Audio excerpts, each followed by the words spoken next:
Morning student. आज हम लोग हिंदी व्याकरण में पर्यायवाची शब्द और विलोम शब्द पढ़ेंगे। अब ये पर्यायवाची शब्द और विलोम शब्द हम क्यों पढ़ते हैं?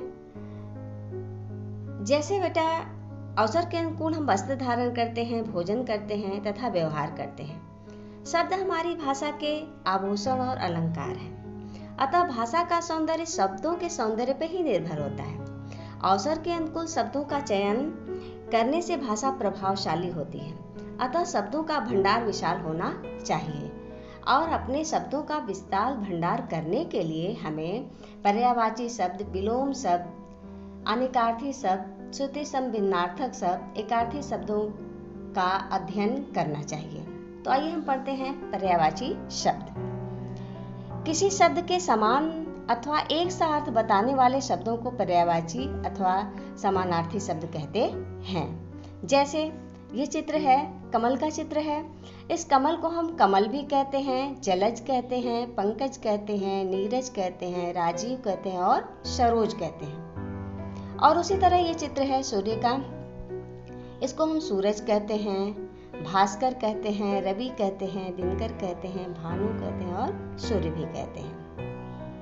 तो इस चित्रों को देख करके हमें ये पता चलता है कि एक ही वस्तु को अनेक नामों से पुकारा जा सकता है और हर नाम उसी वस्तु की पहचान कराता है। ये सब नाम पर्यायवाची या समानार्थी शब्द कहे जाते हैं। लेकिन कुछ विशेष इसमें ये है बेटा कि पर्यायवाची शब्दों का अर्थ तो समान होता है, लेकिन प्रयोग के आधार पर उसमें कुछ अंतर हो जाता है। जैसे पानी का पर्याय जल, नीर, अम्बुज आदि होता है, लेकिन गंगा के लिए जल का और नाले के पानी के लिए पानी का ही प्रयोग हम करते हैं। गंगा के लिए पानी और नाले के जल के लिए हम जल का प्रयोग नहीं करते, क्योंकि इससे हमारी भाषा जो है प्रभावशाली नहीं होती। नाले के पानी को हम पानी कहते हैं और गंगा के पानी को हम जल ही कहते हैं। इससे भाषा जो है प्रभावशाली होती है, सुदृढ़ होती है।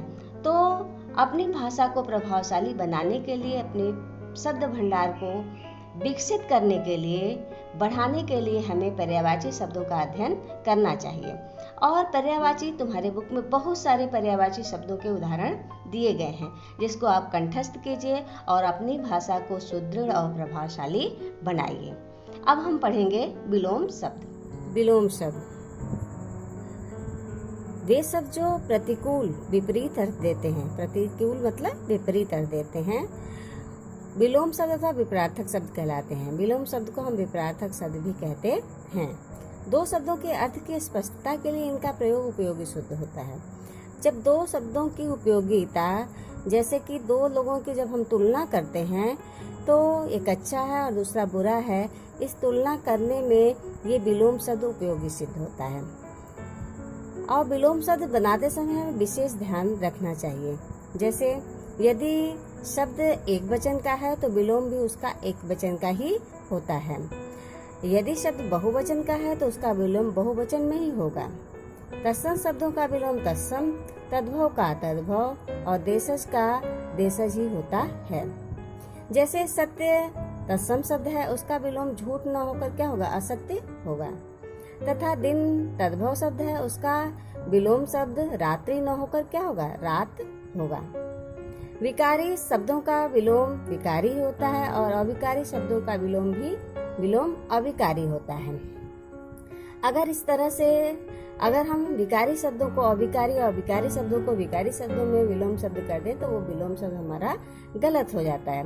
इस तरह से हमारे कई विलोम शब्द हैं, जैसे जल, थल, जड़, चेतन, जागरण, शयन, उचित, अनुचित, आज्ञा, अवज्ञा।